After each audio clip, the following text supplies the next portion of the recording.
Aujourd'hui, on va sur un chantier d'assainissement. Ce sera l'occasion de voir des travaux de fouille.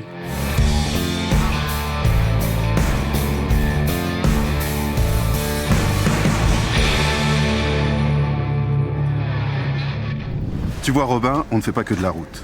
Le risque de ce type de chantier, c'est l'éboulement ou l'effondrement. C'est pour ça qu'on sécurise les fouilles, que ce soit par blindage ou talutage, avant toute intervention.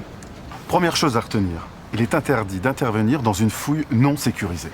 Ok, donc toujours vérifier que la tranchée est bien blindée ou talutée comme celle-ci. Exactement. Deuxième règle, il est obligatoire de respecter une distance de sécurité d'1 mètre minimum entre les bords de la fouille et les zones de stockage ou de positionnement des engins. C'est-à-dire? Attends, je vais te montrer.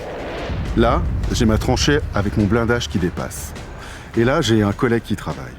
Si je stocke mes matériaux le long de la tranchée, à un moment ou un autre, tu as de fortes chances que ça retombe dans la tranchée. Ah oui, d'où la distance de sécurité. Oui. Pour éviter ça, on respecte la règle. Mon tas de déblais, je dois le placer à 1 mètre de distance minimum de ma tranchée pour que mes collègues qui sont en bas soient parfaitement protégés. Bon, allez, viens.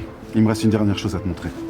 Première règle, pour éviter tout risque d'effondrement, il est interdit d'intervenir dans une fouille non sécurisée. Deuxième règle, il est obligatoire de respecter une distance de sécurité d'un minimum d'1 mètre entre les bords de la fouille et les zones de stockage ou de positionnement des engins.